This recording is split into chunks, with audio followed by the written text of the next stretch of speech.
This is the current federal tax developments for the week of January the 13th, 2025. Current federal tax developments are presented by your state society of CPAs and by Kaplan Financial Education. This week, we got a number of things happening. The IRS was busy during the week. We're going to look first at the IRS grant of tax relief to California wildfire victims. That's not surprising that we got additional relief beyond the base provided in the code now, but it does give us the official deadlines now. So we'll talk about what we've got for the moment and how broad the coverage is for the moment. We're also going to talk about the National Taxpayer Advocate's report to Congress and legislative recommendations that were released by the Taxpayer Advocate this year with their annual report to Congress. We will also discuss here, Third U.S. District Court has issued an injunction related to the beneficial ownership reports of the Corporate Transparency Act.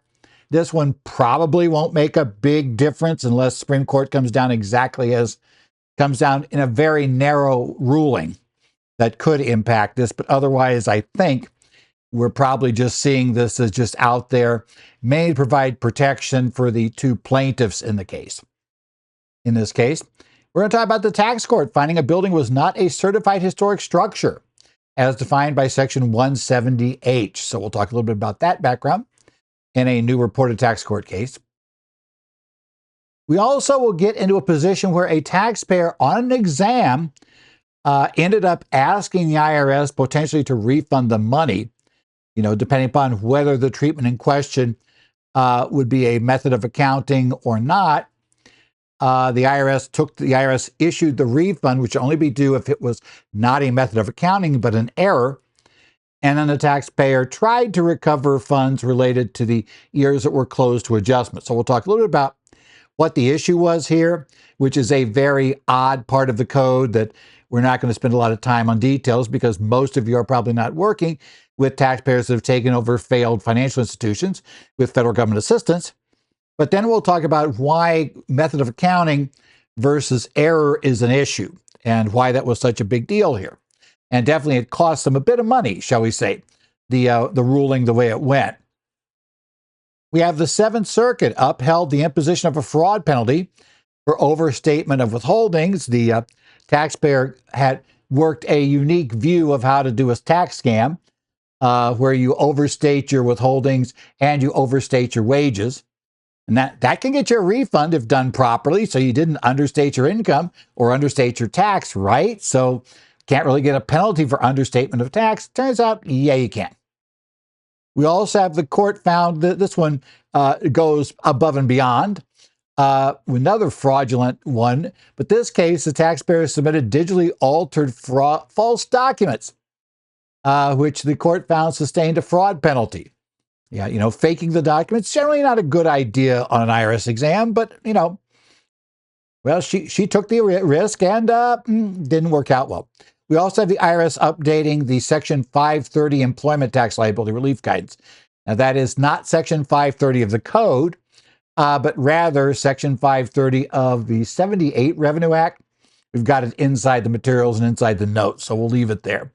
That deals with the potential relief if the taxpayer attempts to reclassify individuals that the employer had been treating as independent contractors, tries to reclassify them as employees.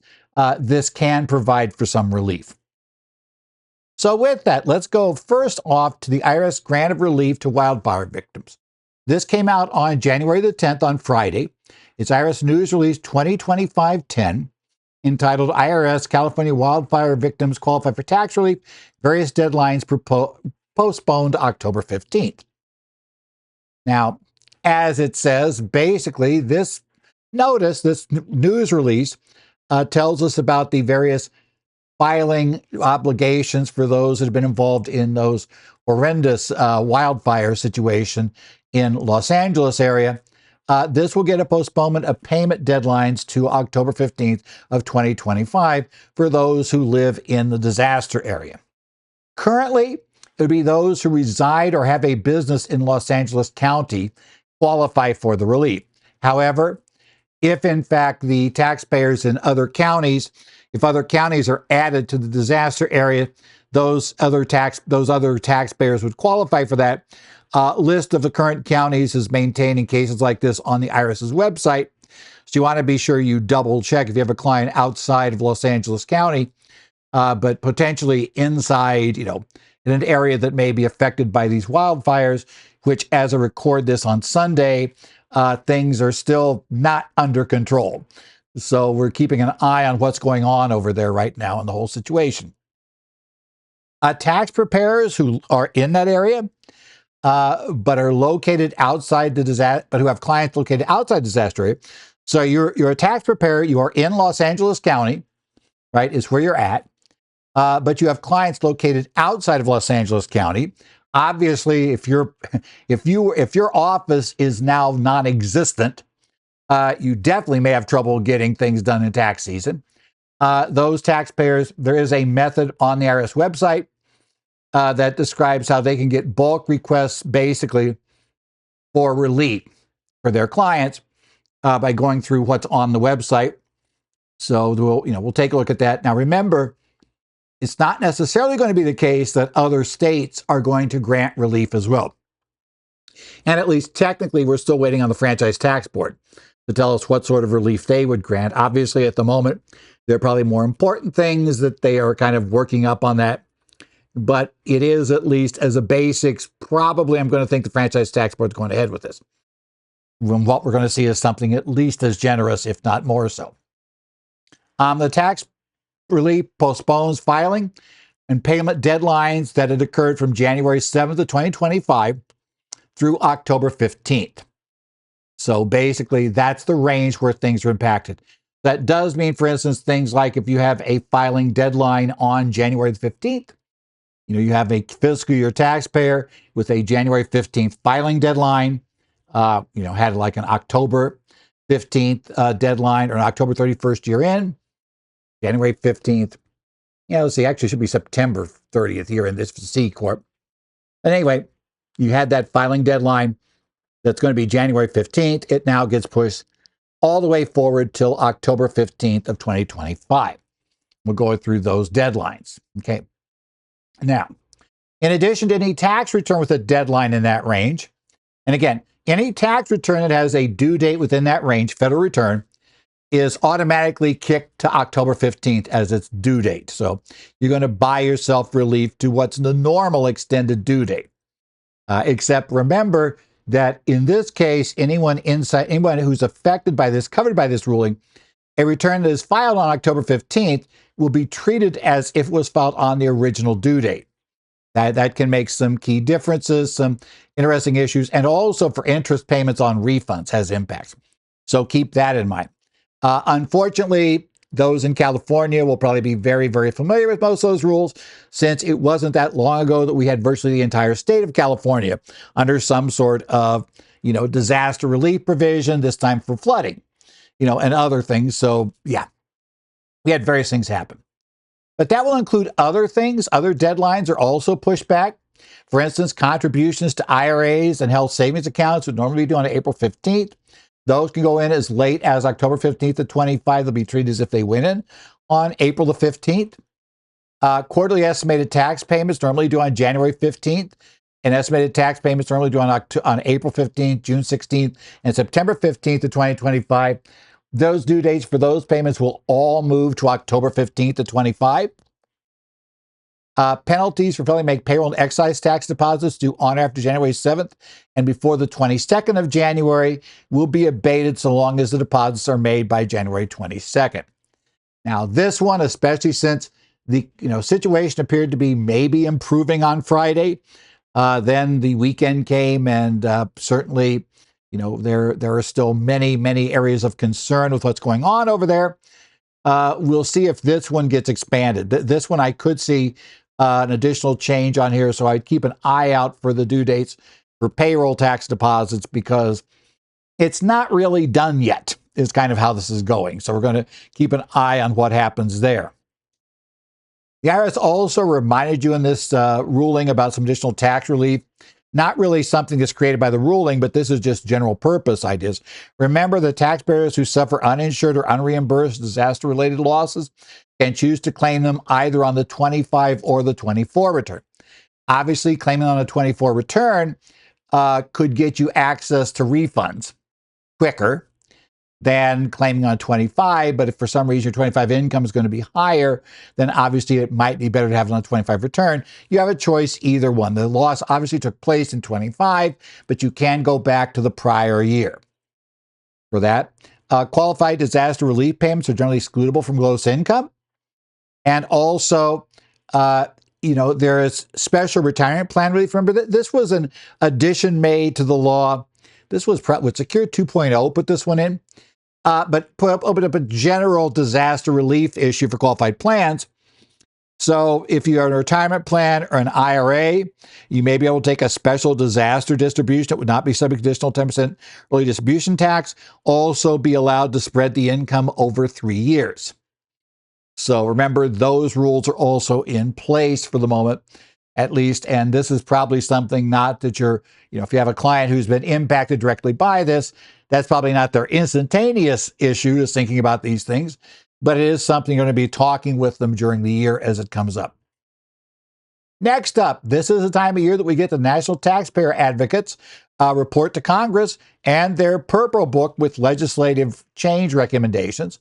They put this on their website on January the 8th. Now, the key findings of the annual report for last year. First thing is they discuss the issue of the need for an improved taxpayer experience. Right, so when we talk about that, we're looking at the improved taxpayer experience routine. In that particular case, we have this issue. For the first time since 2020, they reported an improvement in taxpayer experience. The backlog of returns has gone down. That's nice, because we've had a big issue with that. They've also made progress in correspondence during the pandemic. Generally, they receive timely refund and shorter wait times to reach customer service. So those are both considered good things. The Taxpayer Advocate has criticized the allocation of IRS funding from the Inflation Reduction Act. Majority of the fund, 58%, was allocated to enforcement. Only 4% was allocated to taxpayer services. The Taxpayer Advocate believes that Congress should change that allocation. Obviously, there's a lot of questions about that funding anyway, but nevertheless, that was part of what they did. Also, we got there, we have tax-related scams involved too. There's been a big kick up in there. The scam reporting process, she noted, is confusing, and the IRS should encourage taxpayers to come forward and share information about these scams they've observed. Yeah, you got to watch for a lot of scam issues going on, unfortunately, these days in that area. She also was concerned about the lack of tax and financial literacy among the population. The IRS needs to improve this. That includes, making some of these issues to improve their graphics, explain the tax system, how the government uses tax revenue. And also they the Congress amend Section 9703 of Title 20 to include promotion of tax literacy among the duties of the Financial Literacy and Education Committee.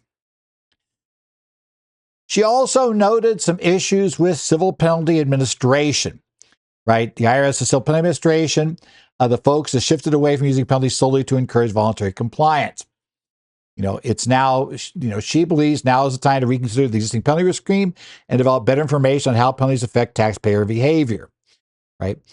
There is a concern that she has that the numerous penalty provisions have been enacted do not achieve the goal of encouraging voluntary compliance. And also, she cites research that indicates that penalties should be administered in a way that is responsive, reasonable, and reproducible. Not necessarily how it's working in this case. The report also lists the most litigated issues that we have here. That included collection due process hearings. Relatively small number of taxpayers exercise their rights administrative reviews. Other areas included the litigation on foreign bank account reporting, FBAR penalties. There are circuit splits on how those are involved, and challenges concerning the Administrative Procedures Act. Got a lot of APA stuff. Probably going to have more. The Taxpayer Advocate Service itself has seen a significant increase in cases, right? They received actually 257,000 new cases in 2024, a 17% increase in 23. That's, one of those key issues going in. And she also continues to worry about concerns about delays with the employee retention credit delays. That backlog is still pending as of October 26th of 2024. When she took a look at it, that includes some that were many who've been out there for over a year and that impact on businesses. She suggests that they need to be doing something more in that area. Right? She also took a look at the 10 most serious problems, right, that she sees has been out there, what they find in that area.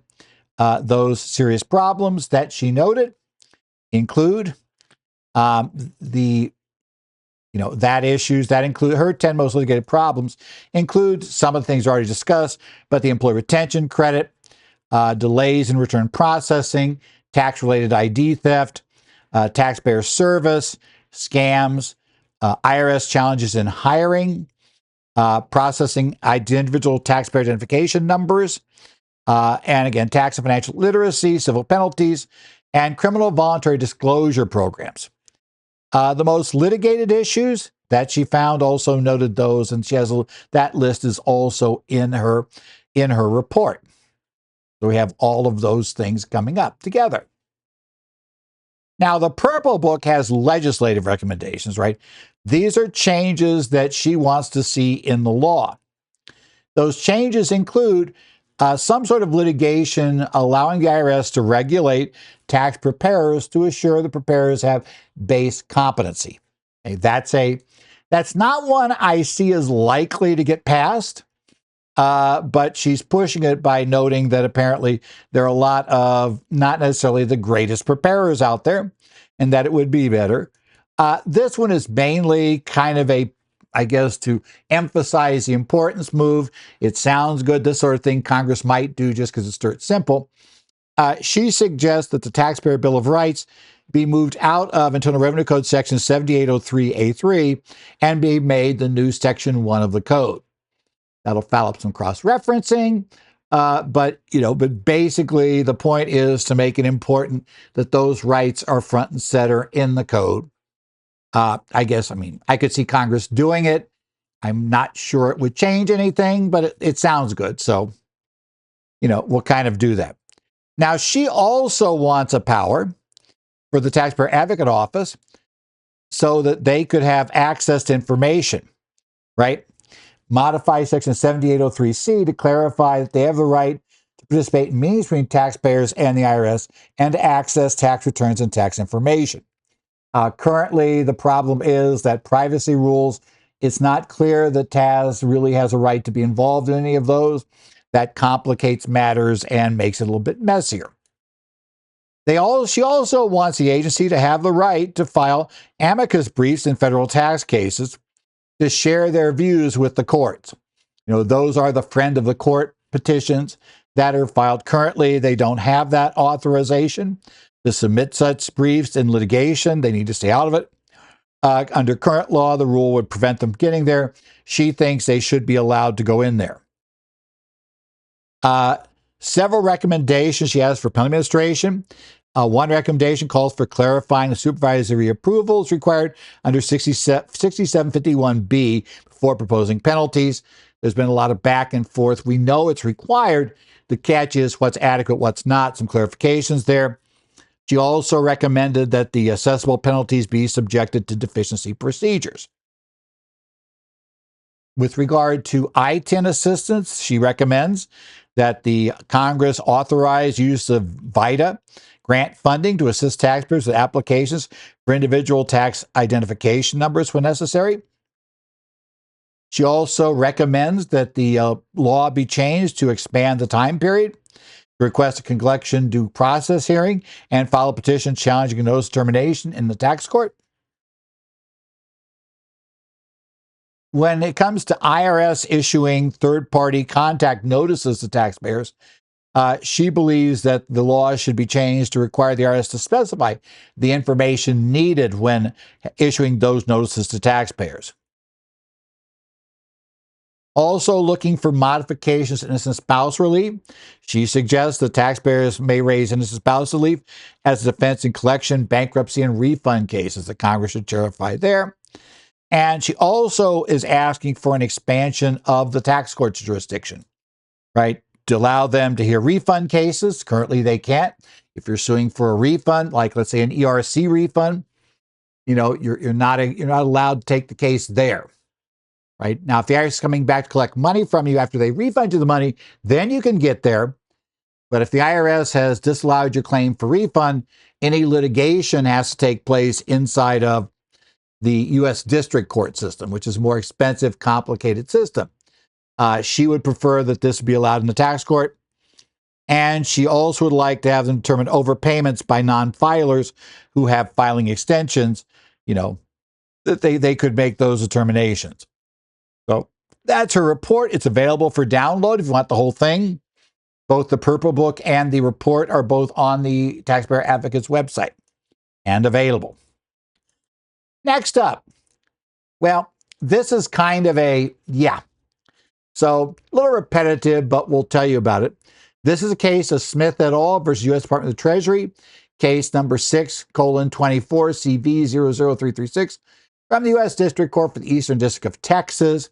This one came down January 7. This is now the fifth or sixth, it depends upon how you're counting, U.S. District Court to rule on the validity of the Corporate Transparency Act. And if you use the sixth court count, because there is one case in Michigan that's kind of like the others, and did conclude that they were not likely to win on the merits. So presumably you're going to say that therefore it had to be constitutional. At least that's the presumption they're coming onto, at least for this purpose. This is like there's now a nice perfect split, right? 3 and 3. Okay. Now, this was the injunction. Corporate Transparency Act implementing rules are likely unconstitutional, right? They found that like the other cases, these cases, whichever side they're on, if they're saying it is or isn't, the opinions tend to read very similarly, right? The only one really different was Community Association's opinion, because it went into their separate argument over whether they should have been seen as a tax-exempt organization, whether HOAs and the like should be seen as that. So that's the only real one that has some additional discussion, shall we say, that goes a bit beyond this, right? So they found that the CTA likely exceeds the authority. Again, didn't regulate it does not regulate the channels or instrumentalities of interstate commerce, because you don't have to be doing anything in interstate commerce to be covered by it, right? So, and it doesn't regulate activities substantially affecting interstate commerce. Now, if you go read the other opinions, you'll get the exact opposite ruling, saying all three of these, they say exactly the opposite. So again, like I said, it gets repetitive in a while. So we're there, but still, this is here. It didn't, it does, they complain, it didn't limit its jurisdiction just to those participating in interstate commerce or foreign commerce, which they claim is fatal to it. They thought congressional findings justify it were insufficient to demonstrate the CTA fills an essential gap in a broader regulatory scheme of economic activity. Also found the link between the activity and commerce is too attenuated. We like that word, right? Too far afield, shall we say. In this case, not linked enough. And it's not a necessary and proper exercise of Congress's power to regulate foreign commerce, because it does not regulate foreign trade or commerce itself, nor does it regulate the channels or instrumentalities of foreign commerce. So saying all of those are reasons why it shouldn't be succeeded, right? So essentially, that was it. Determined CTA is not, as we said, necessary for that. And we have this also not a taxing power, right? They found the harm to the individuals was irreparable if they had to comply with unconstitutional law. In that ruling, determined the incurring the undercover cost compliance with federal law also is irreparable harm. The feds aren't going to repay them for the time and effort involved in complying with the CTA filings. And it also determined disclosure of private information type of harm that cannot be undone through monetary remedies. So they're saying, so we are going to issue this imbalance. And also found the balance of the equities and the public interest leans in favor of granting this particular relief to the taxpayer. The injuries likely to occur without an injunction outweigh any harm in granting it. It reasons public interest is not harmed by preventing the enforcement of unconstitutional laws and unlawful rules. As you may guess, the other side cases, in this case, the other arguments, will then flip it and say, no, no, no, the public's harmed by, not regulating illegal activity. This is kind of back and forth. And as I say, to a certain extent, this case is a sideshow because we know where the real work is. We'll discuss that right at the end of this. The big thing, which is happening right now, we need to be aware of, but that was okay. This one, though, was ahead of time. So as expected, they ruled that we should issue the injunction, right? Now, the interesting part here, they did enjoin the department from enforcing the Corporate Transparency Act against the plaintiffs and their related entities. And this part is protective of the plaintiffs in this case. Remember, one of the things that the feds are asking is that the injunction at least be knocked down for, the one that applies nationwide to everybody, including those who are not plaintiffs in this case. The court says, essentially, they even kind of admit that this is coming out because it's unclear what the Supreme Court's going to do. And there's a possibility that, they're currently covered by the broad injunction from Texas Top Cop Shop. But if that's struck down, they would lose that protection. So now they're going to give them effectively the protection that we had in the Alabama case, where the plaintiffs would get the protection, something which the Supreme Court, and I think this is part of the reason this is out, I think there is some concern. The Supreme Court likes doing these type of intermediate fixes, and they could very well just knock down the national order, largely because a lot of the justices have written at various times, complaining about local courts overturning, doing nationwide, any one of the 600 judges deciding to do a nationwide ban. So this covers that. It also, though, still does do a nationwide ban, too. And this is really, really interesting protective thinking. Well, because the other injunction was nationwide on everything. So there's concern the Supreme Court will just knock that down in whole. So now this one takes a subset of that injunction and looks at a portion that found the setting of the effective date for the reporting rule violates the Corporate Transparency or violates the Administrative Procedures Act. And we hadn't seen many APA attacks here because, for the most part, they were following exactly what Congress wrote in the uncodified portion of the law. But this brings up an APA because APA does provide authorities for local courts to delay a rule, right? To put an injunction if they didn't follow proper procedures in coming up with their effective date. Now, this part of the case is interesting because it's coming up more.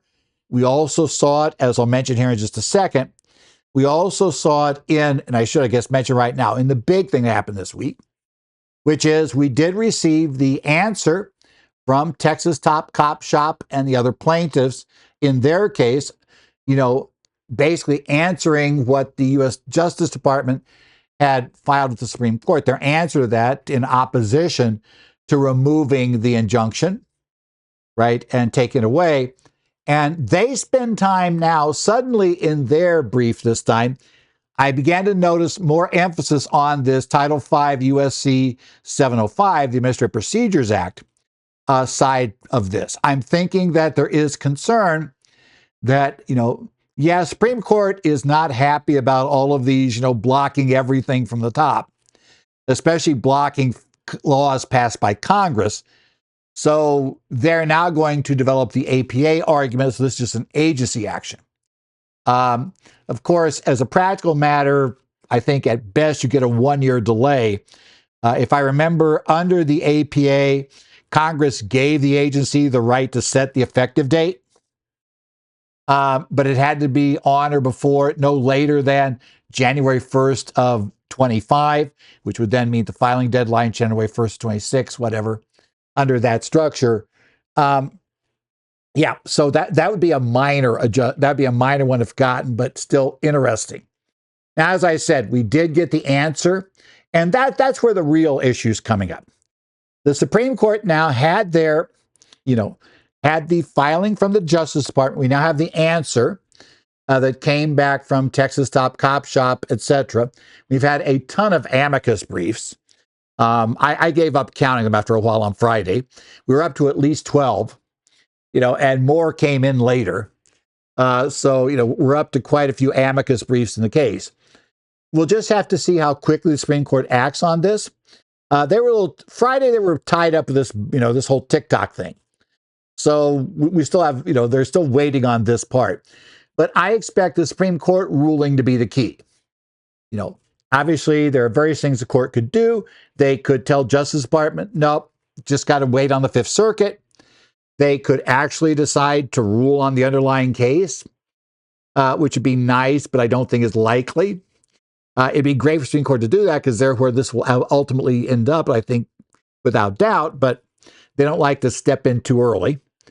If it can be decided by the Circuit Courts of Appeals, if they all can come to a consistent answer, they like to let it go. They know there are at least two opinions coming from the Fifth and the 11th Circuit. So, they may want to see those two and then decide what they want to do. So the other part is, though, they may take care of just the injunction. And they may decide to, as I said, the Catch B, knock down the nationwide injunction.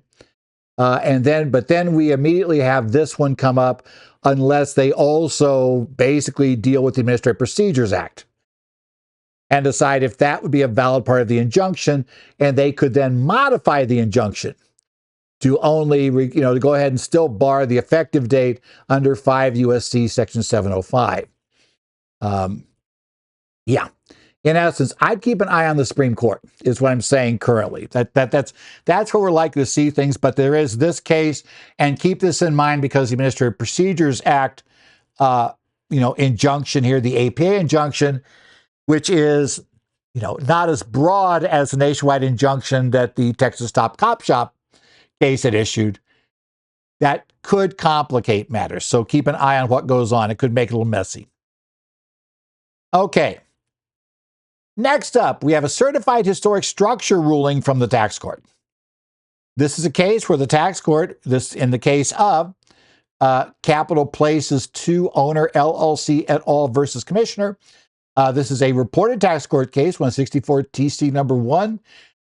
First reported tax case of the year, coming out on the first day the tax court was open, January 2nd. So we actually have this right away. We went to a reported case. Now, this case is going to deal with a charitable contribution of a facade easement to a historical preservation organization. The question becomes, was it a qualified conservation contribution under Section 170H of the Code?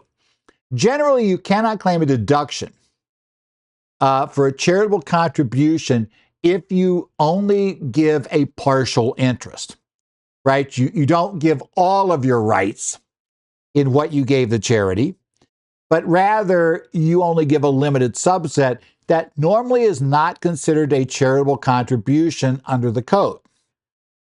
There are, however, some exceptions, one of which is if you have a qualified conservation contribution, and one of those comes in that category is basically a historical facade easement, can qualify under those rules. So we're going to want to talk about what they do and whether what was given here actually qualified.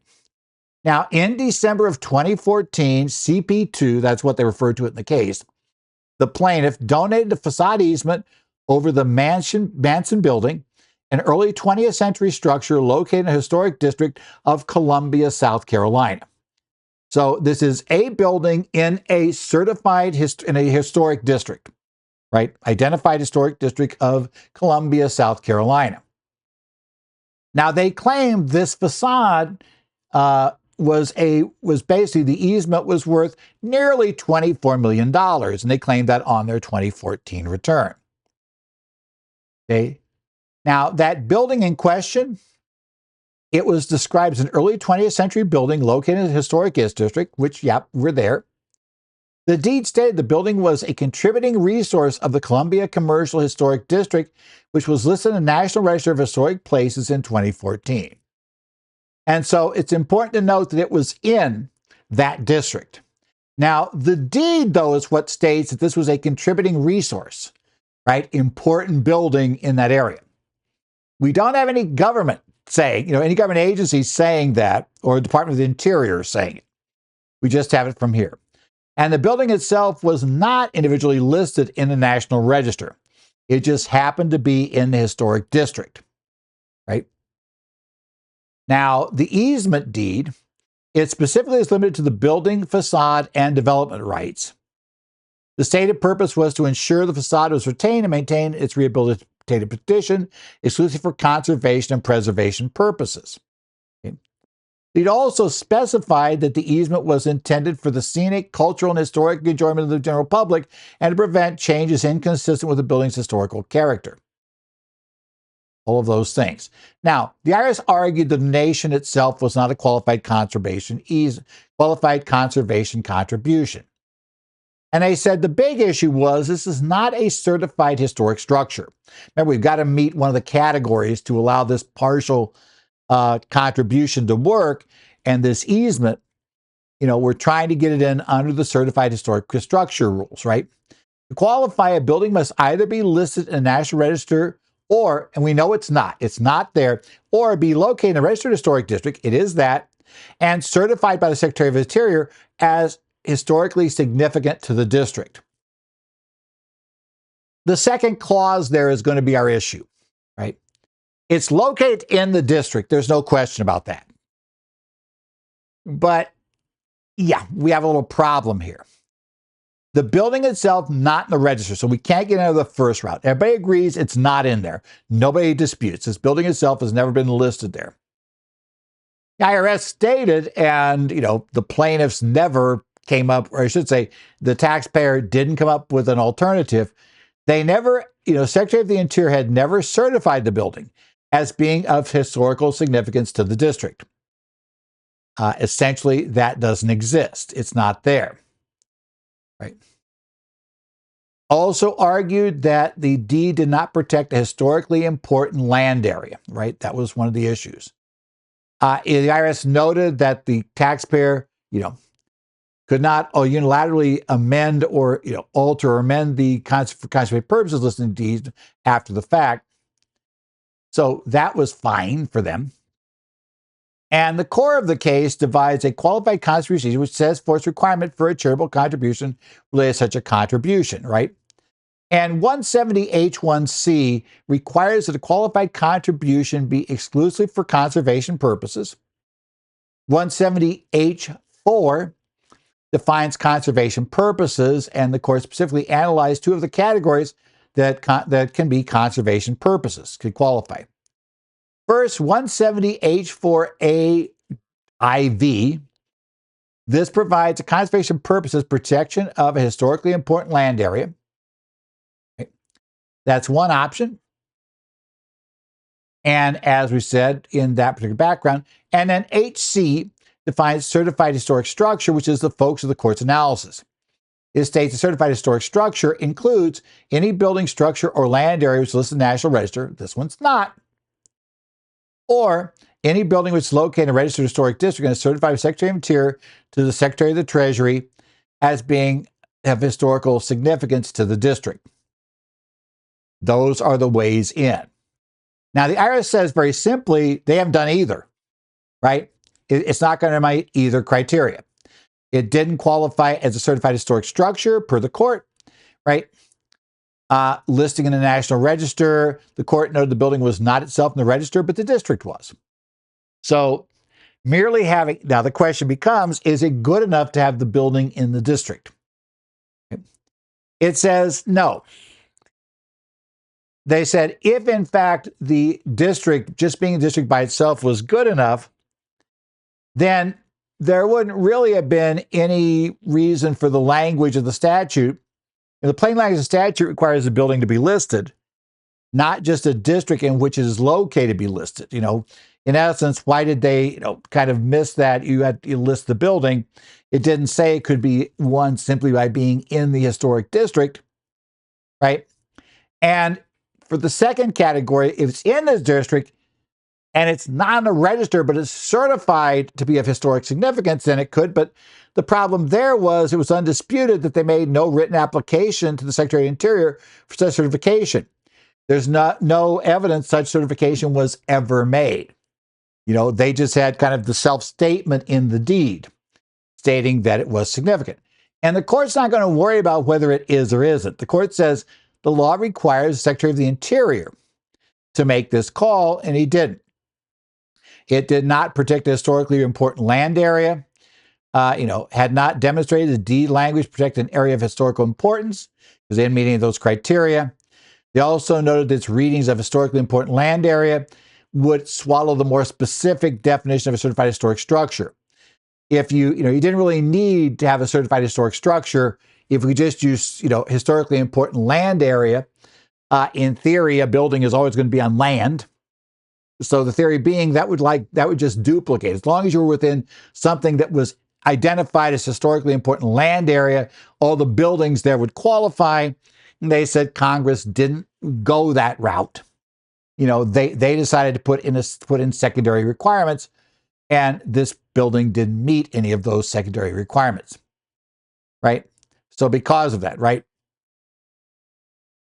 That found both problems, so they ended up losing that. Right? So that's there. Again, reported case because this particular issue of whether you could kind of backdoor the building in without the Secretary of the Interior had ever been really discussed. So that's why they show this as a brand new case. Next up, let's talk about method of accounting and how an attempt by the taxpayer to protect their interests in an exam effectively ended up backfiring, or maybe backfired. We don't know. Because one thing we're going to find out here, the important thing about this case, which is Bank United, Inc. versus United States, U.S. District Court, Southern District of Florida, case number 1:23-CV-2039, that came down on January 7th, 2025, is the court will never make a determination as to whether this was a method of accounting or it was an error.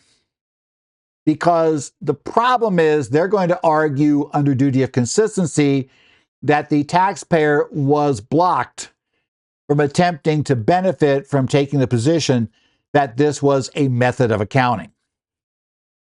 Right? They're kind of blocked. Now, this case deals with the issues of whether something is a method of accounting or an error. Okay, methods of accounting deal with the timing, but not the amounts of a deduction or an item of deduction or income. It's not, so for instance, a simple example.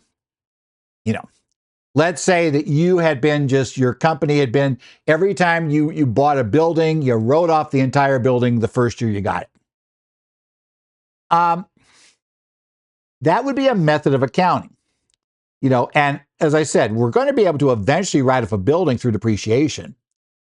But that's an improper method because under current law, basically you would have to recover that building over the appropriate period of years.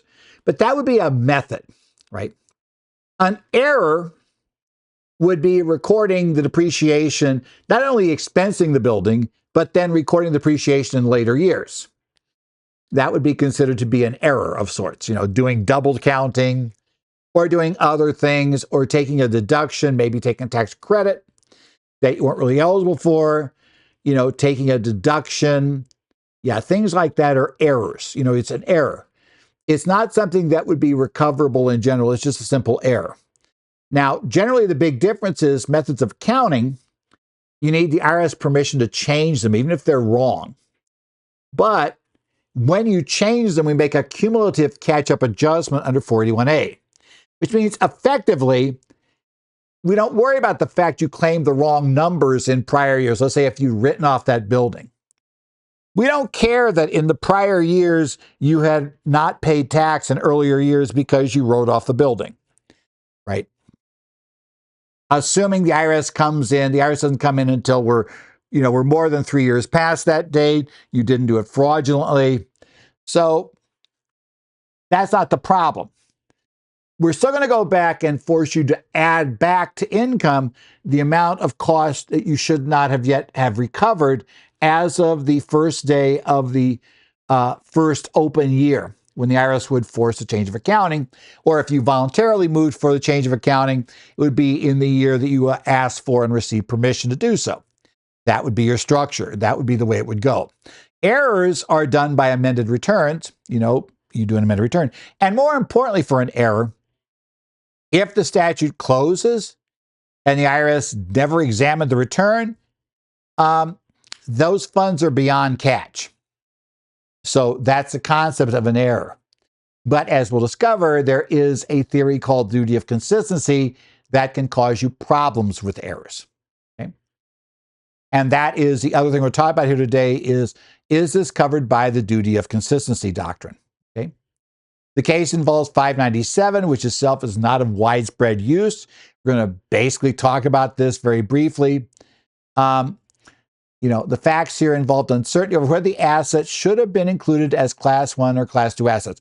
Certain assets that were part of a subsidiary of the bank that was being acquired, whether or not they should have been considered part of the assets acquired under 597, which has special rules for recognizing income when you acquire the assets of the bank, and especially when you pay less than the fair market value of those assets.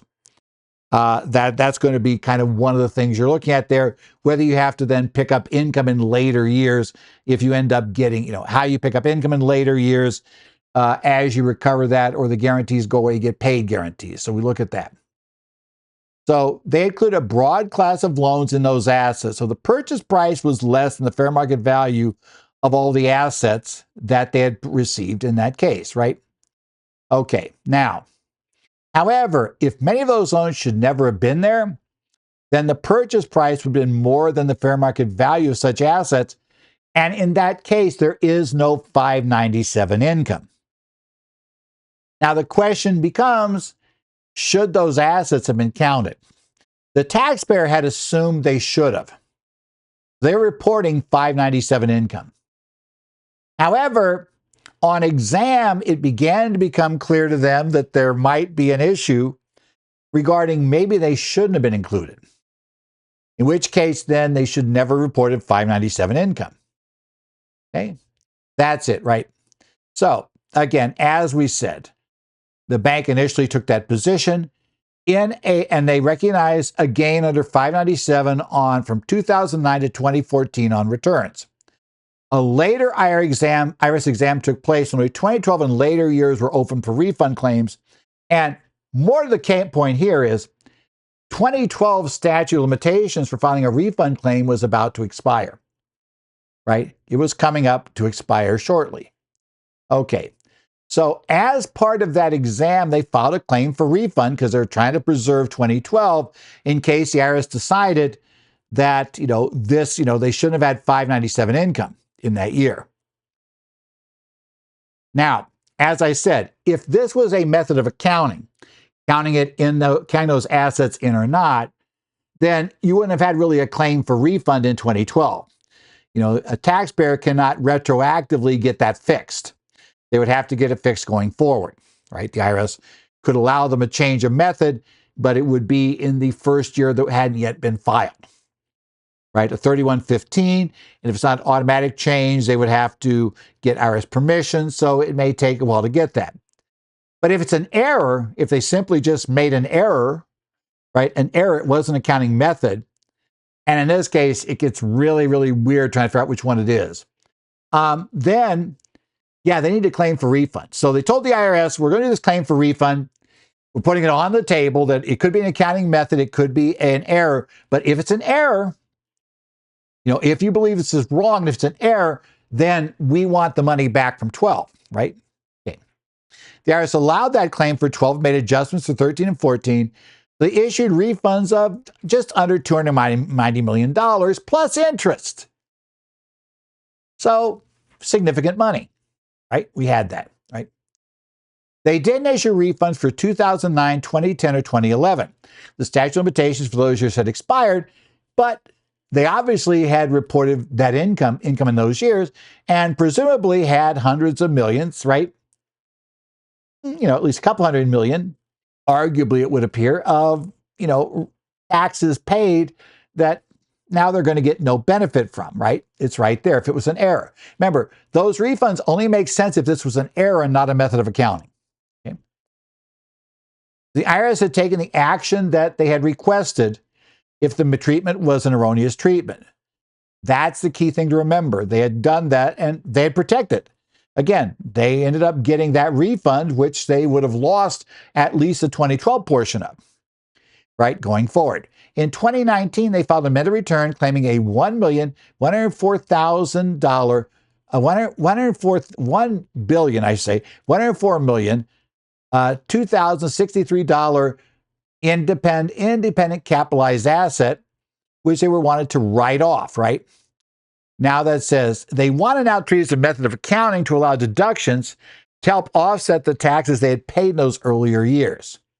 And what they had done, they'd taken the amount in question that they had capitalized, they reduced it by the refunds and others. So there were various adjustments they made, but they're now trying to write that thing off. That, remember, they got a refund based on the theory it never should have been capitalized. Okay. Now, they conceded the refund request stemmed from the classification of failed bank for 2008, 9, and 10 for those years, and that, and they couldn't recover the taxes paid in those years. But they're saying, oh, but it's a method of accounting. We're just going to do the improper method. Well, this one became a little more interesting. The court found that it did not need to decide if this was a method of accounting or an error matter, as the taxpayer had already conceded it was an error under what's called the duty of consistency doctrine. Generally, it's triggered when three things are met. It applies when there is a representation or report by the taxpayer on which the IRS has relied, and an attempt by the taxpayer after the statute of limitation has run. Remember, 2012, everything closed out. This was, basically now in 2019, they finally tried to write this thing off to change the previous representation, to recharacterize the situation in such a way as to harm the commissioner. Now, there's no question that the statute had run out. And the question was there a representation that the IRS had relied upon? The taxpayer obviously is going to claim, no. But the court said, wait, you can't ask the IRS to decide this issue. When they decided and sent you the check, you accepted the check, right? In essence, you essentially now are accepting the IRS position, right? Because now they're saying, so if this test is missed, the IRS may act as if the previous representation on which the tax relied continue to be true, even if it's not. So even if this is a method of accounting, no question, the IRS relied upon their benefit from treating it as an error, right? They treated it as an error, the IRS did this. Their letter requesting a refund on 2012 before the statute expired met the test. This is the problem. To protect themselves on exam, they took this step. They didn't say, hey, it's a method of accounting. We're going to apply for a method change in 2015, right? By the way, that would have been a high-risk strategy because the IRS could have fought then over whether it's an accounting method or an error. And as you're fighting over this, you're losing refund time. So you would have maybe had to do a protective claim, filed this, but say in the alternative, we would go for a protective claim in case we lose on that. But they didn't do that. They went the other way. They stated that the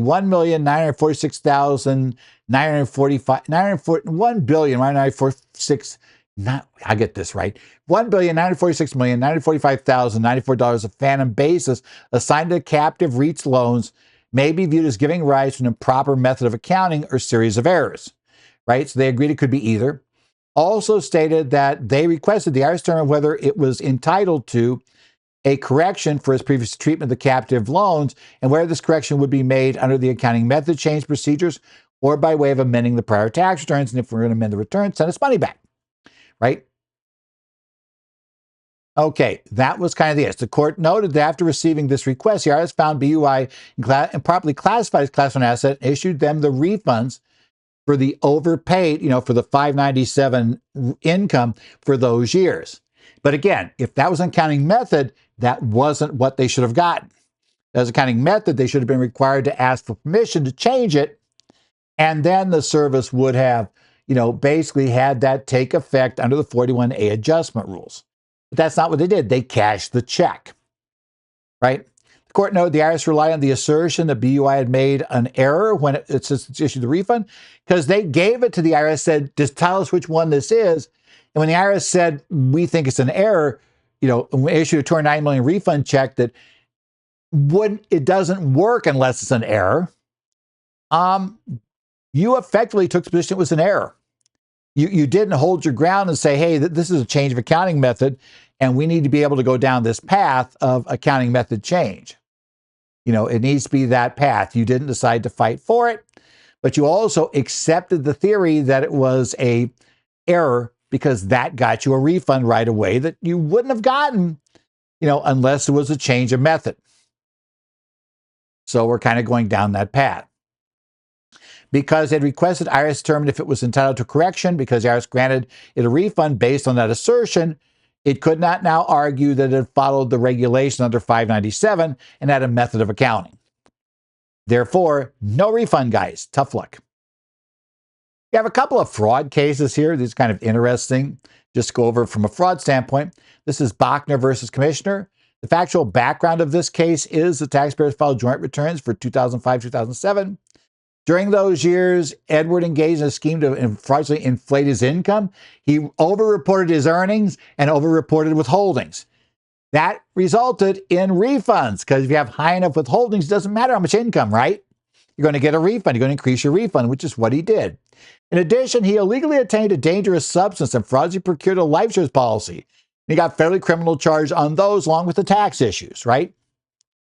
He pled guilty to making a false claim to the IRS for 2005, possessing of biological agents for use as a weapon, and wire fraud. Yeah, he had a bad day in court, shall we say, at that point. As part of a plea agreement, at least, he admitted to submitting false refund claims for 2006, 2007 as well. Those were all conceded in his agreement. He did serve 7 years in federal prison as part of this. Okay? Now, upon his release, the IRS was waiting with a notice of deficiency for 2005, 2007. And they're looking for the 75% civil fraud penalty under 6063 of the Revenue Code. So they're looking for a total of $393,807 in penalties, plus the actual withholding, which of course would be 1/3 more than that amount that he did. So the taxes that he basically the refunds in excess of what he should have received, he had received. They're asking for all of that being paid up. Now we're going to fight over whether, really they should be considered a fraud. Is this a fraud? And they challenged this notice in tax court, which ruled against them. They're saying, look, we in fact overpaid our taxes. We just overstayed our withholdings, right? We pay because the actual tax on the return is way in excess of the total tax they would have owed. Of course, they claimed all these withholdings that never took place, which is how they ended up with getting these big refunds, because the IRS issued the refund checks, never noticed, it took a while for the IRS to notice that the withholdings didn't work. We all know that kind of is how the system works. So they said, hey, you can't go after the fraud penalty because that requires an underpayment of tax, an underpayment. So first thing is it argued notice of deficiency was invalid, there's only identified penalties and not a deficiency. First thing is the court dealt with this. They also got a statute of limitation that expired, and the notice was improperly included Rebecca, because she was covered by instant spouse. They also argued they did not underpay taxes, but received excess refunds. They said it couldn't be liable for fraud arising from underpayment of taxes because he hadn't underpaid the taxes. He just over-received refunds, right? And the tax court had no jurisdiction because there was no deficiency. The problem is overstating withholdings, turns out, does actually count under the language of the code as being part of this, right? Right. So they looked at whether the tax court could apply the fraud penalties.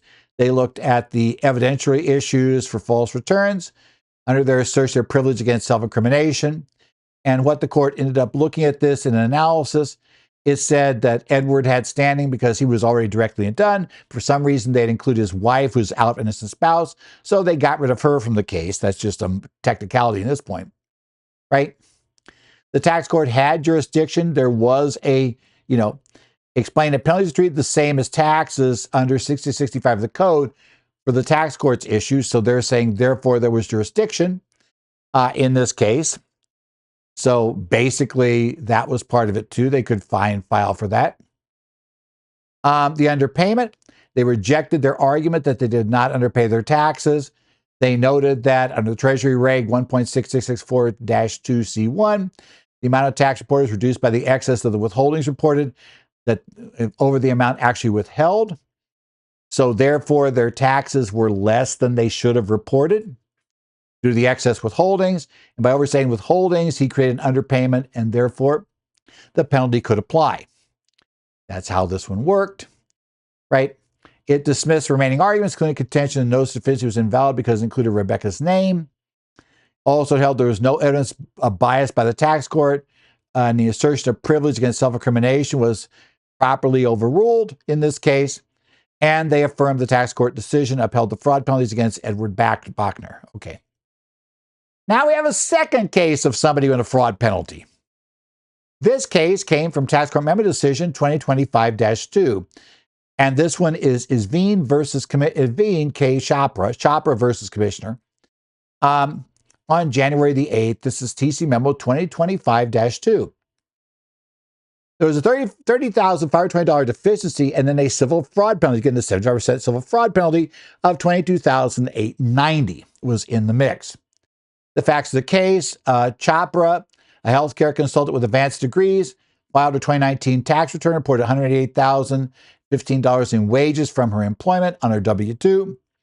She also claimed significant losses from a consulting activity she was involved in on Schedule C, and her participation in a partnership, Manticore Consultancy, on Schedule E. She claimed a total of just under $90,000 in business expenses, an itemized deduction that included $69,000 in medical expenses and $27,000 of state taxes, both of which were reduced by limitations. Okay, in that background, that's going on. Now, her return was selected by the IRS for exam, and she provided credit card statements for 5 non-consecutive months, which showed inconsistencies. Like these statements showed things out of date order, which is not normally how this works, and there were other problems with the documents, right?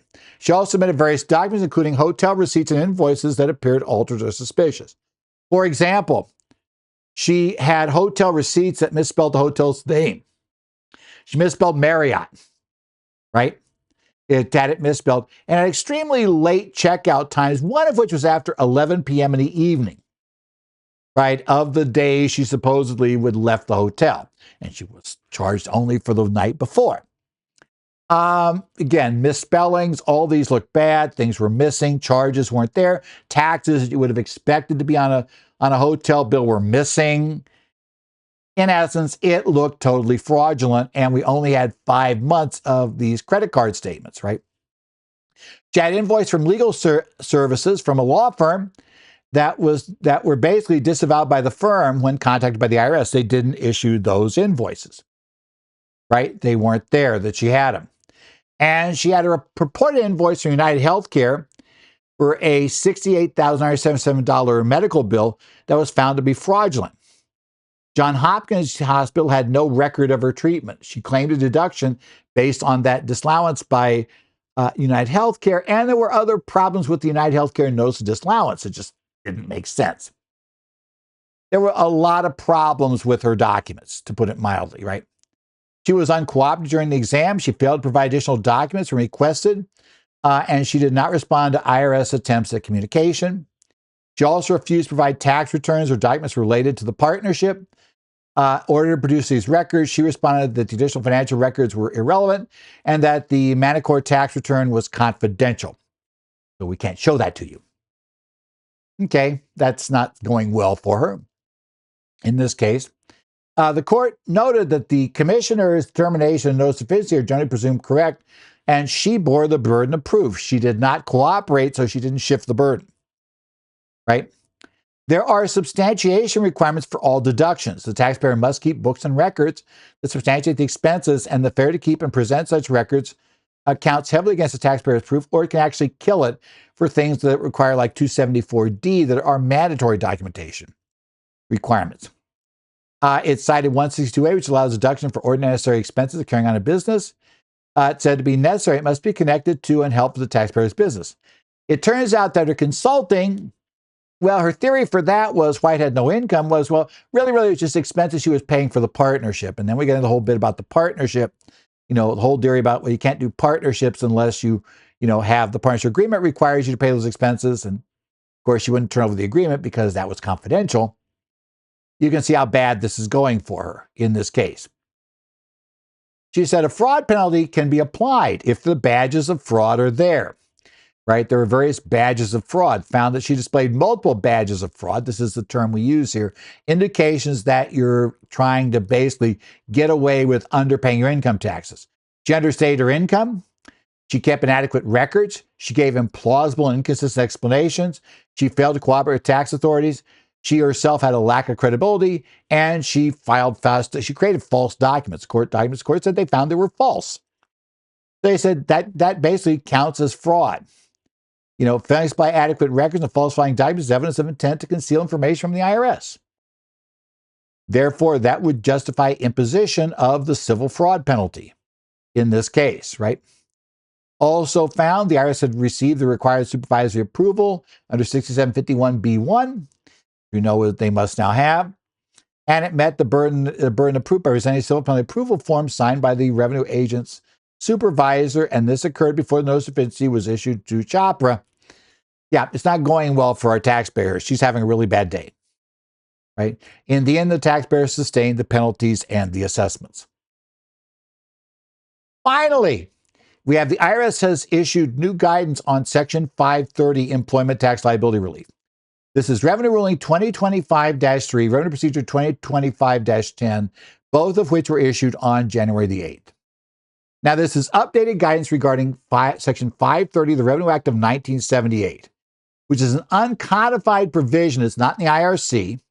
It addresses controversies involving whether individuals are employees for purposes of employment taxes and provides some protection to employers. If you work in the employment tax area, you should really be, aware of the 530 provision, right? Which was made permanent. It was meant to be temporary, but it became permanent. Revenue Procedure 2025-10, we're going to update for the first time since 1988, or 85, I should say. We're going to update and supersede Revenue Procedure 85-18. So basically 40-year-old documents, and change have been made since then. So we're going to update that. So this now becomes the primary revenue procedure you're looking at if you're trying to get Section 530 relief. Okay. Now, as I noted, 530 was not part of the IRC, right? It's meant for employment tax disputes. It can relieve a taxpayer from federal employment tax liability if certain requirements are met. This applies to the taxpayer and not the individual worker. The worker is still responsible for their share of the FICA and Medicare. Okay? That's basically going to be how this works. So, if you got paid and, you did that. Now, because it is FICA and Medicare, you're not responsible for the self-employment tax. So that's why it gets there. It doesn't bind the employee. It just allows the employer to get around this issue. So it works on that side. Now, basically, to get relief under 530, you have to not have treated the individual employee. That individual will not be an employee unless there was no reasonable basis for not treating them as an employee. The relief requires that all federal tax returns are filed consistently with that treatment of the individual as not an employee. Everything after, so 1979 and later returns. This goes way back. So you have to have always treated them as not an employee. And they've not treated any individuals holding a substantially similar position as an employee. So you can't just, let's say you can't be an accounting firm and get out of this. And accounting firms also have different rules, so maybe it's a bad example. But let's say, you can't just say that, half of my clerks in the store are employees. And then I started treating everybody who got hired later as independent contractor. Now, if there are similar people who are being treated as employees, you're not going to get 530 relief. If they're doing essentially very much the same position, you're not going to get this. And if you get this relief, you did not treat them as an employee for federal employment tax purposes, and you meet reporting consistency, substantive consistency, and reasonable basis requirements for having this. So essentially, right, we have that. You had to have a reasonable basis for your position. If treatment was based on judicial precedent, A past IRS exam that with changes to 530 meant it had to be an exam that actually looked at employment tax issues, a long-standing industry practice, or some other reasonable basis, right? It does not apply to technical service personnel such as engineers, designers, drafters, and programmers whose employment status is under the standard common law rules. So 530 protection does not work if you're, in essence, your engineering firm wanted to was treating all of its engineers other than the owners as independent contractors. You're not going to get 530 protection, right? It's going to be standard rule. And also does not change the status of individual as remain liable for personal employment taxes, right? An individual receives Section 5. If a taxpayer receives 530 relief, the worker is liable for the employee share of FICA. Now, as I said, it's actually advantageous because otherwise, if they're really treated as an independent contractor, they'd be subject to the self-employment tax, would be doubling that up with the employer section. So in essence, if this applies, the employee will still treat it as wages and file the, 4136 is it, where they're going to end up paying the FICA taxes on those wages. That would be the structure under the 530 structure, if you have 530 relief. It also examines whether 530 or the reduced rates of 3509 apply in 5 different scenarios. This is revenue ruling. So this revenue ruling gives us 5 scenarios. In addition to 530, it looks at 3509 that provides a lowered amount of, instead of what should have been withheld, you can pay lower numbers, to resolve a employment tax dispute, right? That's 3509. And also whether they'll issue a notice of employment tax determination under 7436 in those situations, which can allow the challenge to go forward. Okay. In situation 1, this was a case of a taxpayer hires individuals, pays them a weekly fixed amount and a weekly bonus. They do not withhold or pay federal employment taxes and reports a total payment on 1099 NEC. Right? So there are 2 types of payments, their standard weekly fixed payment and their weekly bonus. All of this going on a 1099 NEC, treating them as a contractor. In that case, that one becomes a textbook, and I'll get into this. That one is a textbook situation for 530 to at least be in the discussion, right? Right? So IRS determines in the exam that these people are employees, right? And don't qualify for 530 relief, right? The IRS proposed to assess for employment taxes on the payments, which should have been reported in Form 941 and Forms W-2. The taxpayer claimed it satisfied 530 relief. So they said in that situation, 530 is applicable. It could be applicable because the IRS is reclassifying these individuals as employees. That's important. 530 only applies if the IRS is reclassifying people you treated as not employees to employees, because all payments were paid on non-employee, or if it's paid as an independent contractor, 530 applies, right? Right. Okay. In this case, the IRS proposed to assess federal employment taxes on the payments, which should have been reported in Form 941 and Forms W-2, right? They claim they go for 530 relief, right? So essentially, whether it's entitled relief, depending on whether the taxpayer satisfies the substantive consistency, right? Reporting, did they always report it this way? Did they not treat anybody else who does the same thing, differently, right? And do they have a reasonable basis for treating them as not employees? If it does not apply, then Section 3509 with a reduced amount to be paid may be applicable because they treat them as non-employees, did not deduct withhold federal employment taxes. In this case, the IRS will issue a Section 7436 notice because the IRS determined individuals were employees. The taxpayer was not entitled to 530 relief, and there was disagreement between the IRS and taxpayers about the employment status of the workers. So that's a pretty traditional 530 situation. What they're going to show you in the next situation is what doesn't work. And unfortunately, we've seen clients who do things like this. In the second situation, we have employees and we have individuals, and we treat them as employees paying a weekly salary and a weekly bonus. They treat the salaries as wages for employment tax purposes, withhold, pays employment taxes, issues W-2s. However, they do not treat the bonus as wages and report that on a non-employee compensation without withholding or reporting any federal employment taxes. How many of you have seen clients who do that, something along that line? There is some category of amounts that they want to put on as non-employee comp. Okay. Now, again, this is going to be, let's say it's examined. The IRS says the bonus payments are wages. You couldn't show some other criteria while they were being paid under a separate relationship, separate thing. They're saying it's all part of the same thing, right? The taxpayer claims it satisfies the requirements for 530. That's on their claim, and so they're doing it. In this case, the revenue ruling says 530 is out the window. It does not apply. The IRS is not reclassifying these people as employees because the taxpayer already treated them as employees and paid additional wages in the form of bonuses. Also, the reduced rates under 3509 would not apply in this case. The IRS is going to go after the full amounts that should have been withheld and paid over by the employer, right? They're going to go for those, and you're going to be exposed to the income tax side of it if you can't show the employees that actually paid. We've got all kinds of weird little problems there, in that background, right? So it won't be, we're going to get the full, well, no, we wouldn't have a problem there with that because we did the 1099 reporting. That would help us there, but we're not going to get lower rates because the idea is you treat them as employees and you said this other stuff wasn't.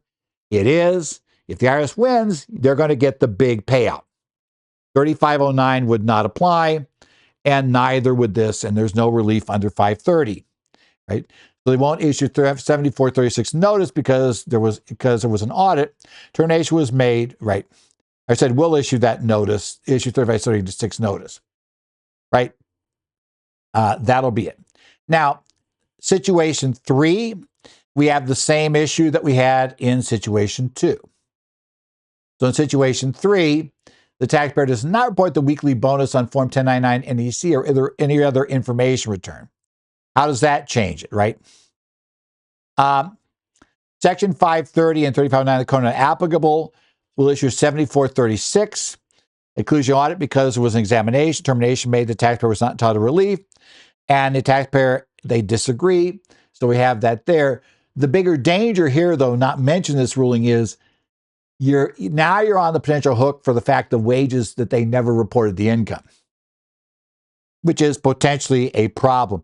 This is the fact situation you're going to find sometimes when we look at things like when they reclassify, they were just giving away cash for Christmas and they claimed it was a gift from the owner to the employees. That doesn't tend to stand up. And that'd be kind of this situation and the third situation. Things like that is what we'd see. Okay, let's go to the fourth situation now. In the fourth situation, in this case, we have the same situation as the second one. Everything's the same as the second situation, except the taxpayer does not report the release bonus on NEC or any other information returns, does not claim to satisfy statutory requirement 530. In this case, 530 and 3509 are applicable, and they won't issue 7406. They did not claim they were entitled to relief under 530. There's no controversy where the employees are independent contractors. Finally, there is a third category here, which deals with the situation that we are going to have employed, in this case, the services of a third party to pay our individual's weekly salary, withholding, and pay employment taxes. Third party fulfills these obligations using its own employer identification number. Taxpayer pays a year-end bonus directly to individuals without treating it as wages, withholding, or reporting the bonus amounts on the information return. Ever seen that? They have a payroll service, but they go ahead and they make an extra payment at year-end. This can be that, quote, Christmas bonus, whatever it might be. IRS concludes those are wages proposed to assess employment taxes. It claims satisfies 530. Respect bonus does not agree the bonus amounts are wages. Section 530, not applicable. You can't get 530 relief in this situation because IRS is not reclassifying them as employees. Remember, IRS must be taking people who you treat as non-employees in whole and saying they're employees. They're not doing that. These people are employees. We're just now fighting over whether all the payment should be. The fact you use a third party that uses its own EIN doesn't change the situation for the taxpayer. The year-end bonus payments are additional wages for service performed by individuals who are treated as employees by a taxpayer. The reduced tax rates of 3509 will not apply in this situation for the same reason. You know, it'll issue a 7436 determination because it was an audit. The determination was made, the taxpayer is not entitled to relief under 530, and the taxpayer and IRS disagree on whether the statutory requirements for 530 have been met. So you're probably going to lose this one, but that's the catch.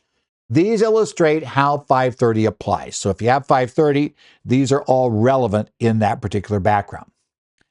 As I said, it's been a very busy week, but this has been our developments for this week. So this was a long one.